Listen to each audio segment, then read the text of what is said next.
Boa tarde, você está no canal Espiritualidade Anarquista e agora eu vou trazer para vocês uma série de vídeos sobre a questão do Oriente Médio e a emancipação feminina lá. O extremismo patriarcal é muito grande e dessa maneira surgiu o primeiro lema político voltado inteiramente para as mulheres, que é o Jinjian Azadi. Mulher, Vida e Liberdade. Iremos falar sobre a história e as notícias que percorrem esta região que se tornou hoje um dos maiores exemplos do socialismo libertário matriarcal, anarcofeminismo na prática. Vamos entender os movimentos sociais que ocorrem lá e também a história de várias mulheres incríveis que estão agora presas e que precisam muito da nossa comoção mundial para a sua liberdade. Estamos na última onda do feminismo. Agora somente falta a consciência de classe sexual para que possamos trazer para o mundo qualidade de vida e dignidade para todos. Fiquem com a vinheta e a gente já volta.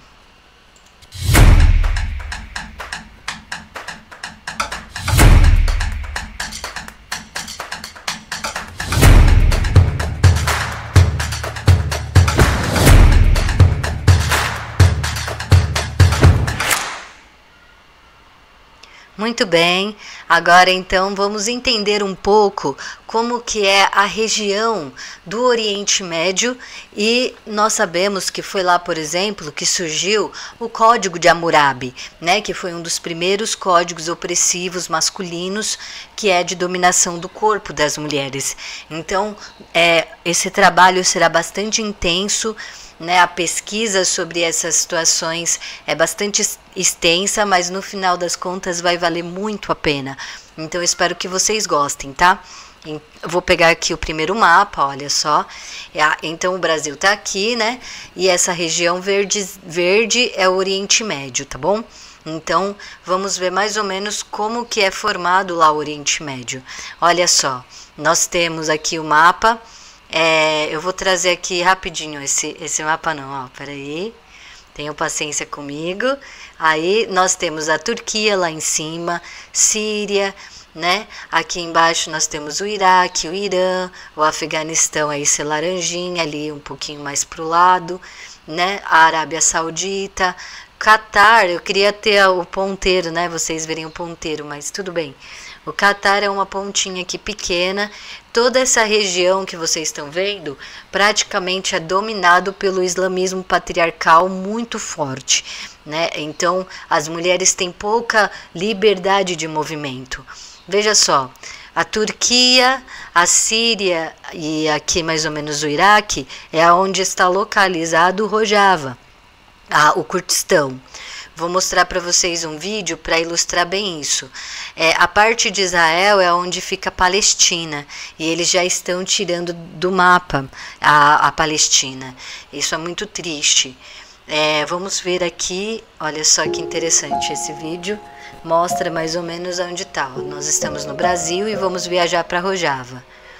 Olha só onde fica Rojava, que é um dos lugares que está tendo o anarcofeminismo na prática. Não tem Estado lá. Nós iremos falar bem sobre isso. Mas fica bem numa região, ó, de fronteiras.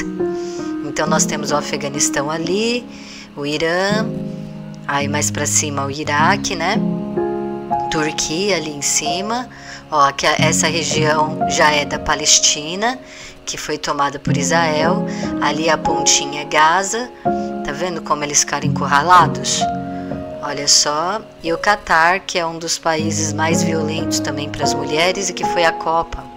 O Egito tá ali do ladinho, por isso que o pessoal costuma ir para lá para se refugiar, certo?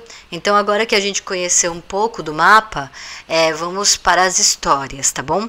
Então a gente vai se focar tanto na história do Afeganistão e na história do Kurdistão no momento, e também vamos falar aí dessa nascente de Jinjian Azadi, o primeiro lema político voltado para a emancipação das mulheres.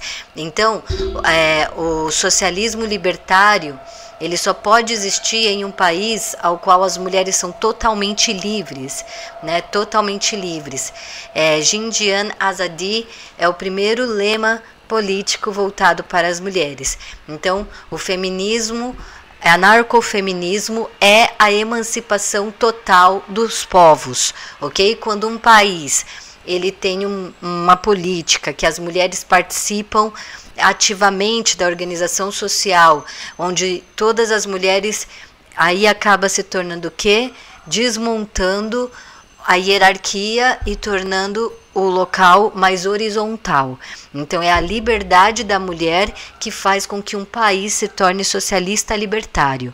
Entendem? Então não tem como um país ser livre se nesse país as leis não atingem a liberdade das mulheres totalmente.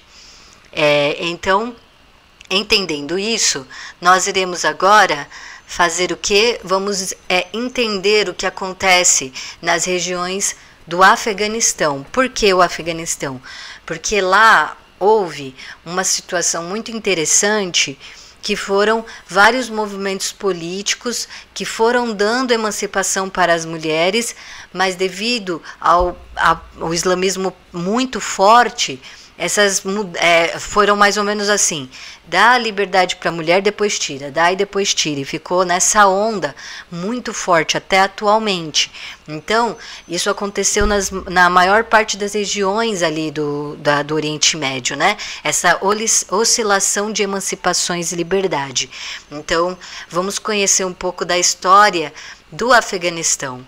Olha só, veja que interessante, essa foto aqui, eu peguei muitas coisas, então tenham paciência comigo, tá? Aqui, olha, é uma foto de uma moça estudante, né, lá do Afeganistão, de 1950 mais ou menos, 1970. Olha só, ela tinha liberdade para estudar. Aqui nós estamos vendo um grupo de pesquisadoras mulheres na universidade, estudando, veja só, em 1950. Aqui também a mesma coisa. Então, antes do regime do Talibã, lá no Afeganistão, as mulheres tinham total liberdade, né? E aí o que aconteceu? Elas foram perdendo as suas liberdades devido ao patriarcado. Olha só, mulheres estudando, né? Então a gente vai entender um pouco isso. Desculpem aqui, gente, minha desorganização. Mas se eu não fizer assim, eu não vou conseguir fazer nunca, porque é muito trabalho. Então, olha só, elas na praia, sem a necessidade daquela opressão toda das roupas, né? Então elas curtindo a praia. É assim que é a luta das mulheres. Claro que no Afeganistão, no Iraque, no Irã, a liberdade das mulheres não foram sempre assim tão expansiva, mas nós tivemos vários governos, que a gente vai ver aqui, que já começaram a ter essa idealização de dar mais liberdade para as mulheres, tá? E aí o que foi acontecendo? Vamos ver aí a história, como se foi acontecendo. Então a gente tem aqui, ó, este rapaz, Mohammed Jahi Shah, que ele imperou entre 1907, só deixa eu pegar aqui, ó, 1950 até 1973. Era uma monarquia, né? Ele era o rei. Só que mesmo ele sendo rei, ele era menos conservador. Então, o regime do Afeganistão, mesmo estando em uma monarquia, ele queria modernizar a cidade.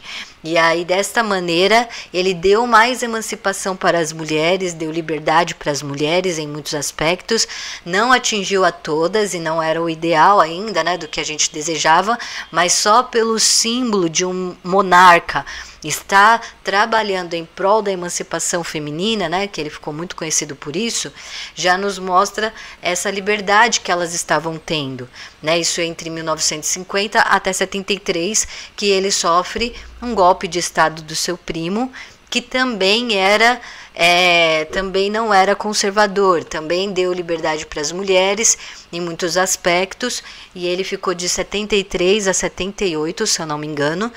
E aí o que, que acontece? No Afeganistão, a União Soviética começa a adentrar na região do Oriente Médio para poder espalhar o socialismo lá, né?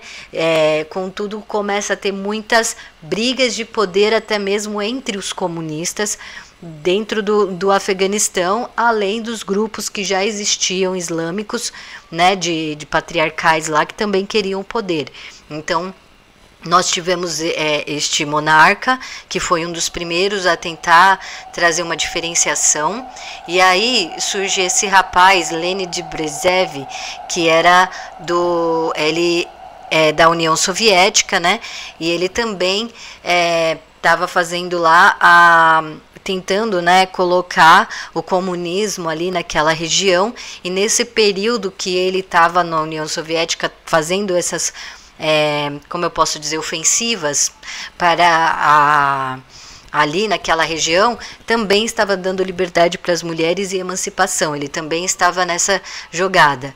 Então, só que aí esse grupo, né, os mujingues aqui, eles, que são extremamente patriarcais, começaram a fazer ofensivas contra os grupos comunistas, e aí, claro, né, a monarquia acabou quando os comunistas conseguiram o poder ali em certos momentos, se tornou república.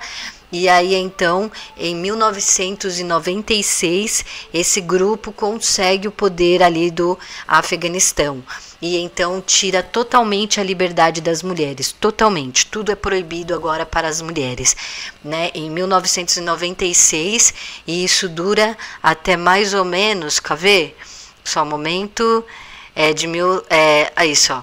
Aí fica de 1979 a 1989, e então em 1996 o Talibã vai para o poder, né? Esses grupos Mujahideen, acho que é Mujahideen, né? Então é o grupo Talibã terrível. Eles ficam de 1996 até 2001. O que acontece em 2001? O 11 de setembro, os ataques, né, de 11 de setembro, e então os Estados Unidos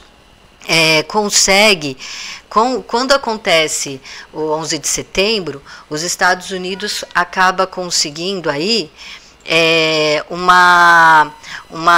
apoio social muito forte mundial, né? Esse aqui é a bandeira dos grupos islâmicos, os mujahidins aí, né?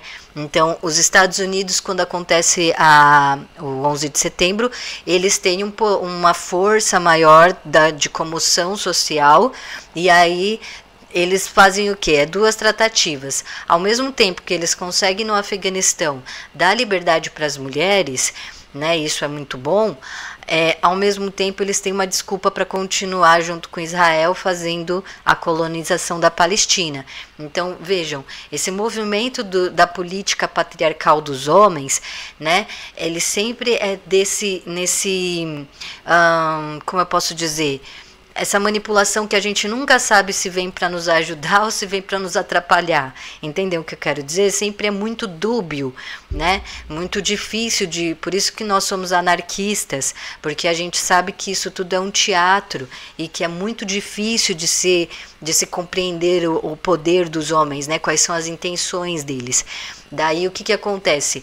Em 2001 até 2021, o Estado Islâmico, os Estados Unidos conseguem colocar ali mais direito para as mulheres, voltar a emancipação das mulheres ali dentro. Então as mulheres têm mais liberdade para poder estudar. É sempre aquela coisa, né, gente? É o símbolo, porque na realidade é difícil de eles expandirem essa liberdade, né? Porque uma coisa é você falar, vamos dar liberdade para as mulheres merecem liberdade, já é muito bom. Agora outra coisa é fazer isso na prática, né? Então emancipar de fato as mulheres dentro da educação, punindo aqueles que são violentos contra as mulheres e crianças, né? uma justiça que realmente funciona, escolas, hospitais, então tudo isso exige financiamento. Mas só pelo fato do governo estar falando isso, só pelo fato do governo estar buscando a emancipação das mulheres, já é um grande avanço, certo? Então, os Estados Unidos fica ali no Afeganistão por esse período de tempo, de 2001 até 2021, quando de novo aí o que acontece? Por que ele consegue isso? Por causa do Osama Bin Laden. Então, o Osama Bin Laden é procurado pelos Estados Unidos, porque ele que é um dos maiores, aí considerado causadores da questão do 11 de setembro. E uma coisa interessante é que as pessoas começam a dizer que o Osama Bin Laden era um revolucionário porque ele não aceitava o imperialismo norte-americano no Afeganistão. Contudo, o regime que o Afeganistão estava passando era de extrema ditadura, né? Então, veja, são brigas de poder de grandes potências, mas para as mulheres, acredito eu, que elas preferiam de fato os Estados Unidos do que o próprio governo que estava ali, né? Então, o que acontece é que os Estados Unidos, querendo ir atrás do Osama Bin Laden, tem essa força aí populacional.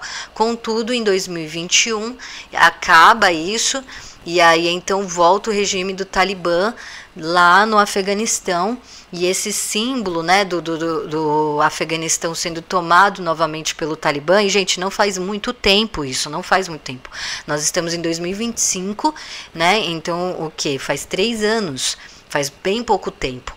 E aí nós temos o lema Jinjian Azad, que começa a ser forte no final do século XX, mas que começa a ganhar realmente força em 2021 e em 2022, né, principalmente com o falecimento da nossa querida, né, a Masha Amini, que eu irei falar no próximo vídeo. Então aqui eu vou tentar fazer vídeos mais curtos, mais explicativos. Peço desculpas se eu estou muito gaguejando, mas vejam, foi difícil fazer esse resumo para que a gente possa tentar entender mais ou menos os movimentos, né, para que a gente possa dar início às notícias e às situações que estão acontecendo lá, porque se Deus quiser, a deusa quiser e ela há de querer, nós vamos ter a expansão aí do anarcofeminismo para o mundo. E o patriarcado está doido com isso, porque não tem mais como impedir as mulheres de se unir e de compreender a situação final da última onda feminista que a gente está presenciando historicamente atualmente. Obrigada por assistirem até aqui. Fiquem na paz, fiquem com Deus. Não esqueçam de curtir, compartilhar e até mesmo, sei lá, falar uma palavra de amor pra mim, tá, gente? Que eu sou uma pessoa muito carente. Obrigada e até mais. Tchau, tchau.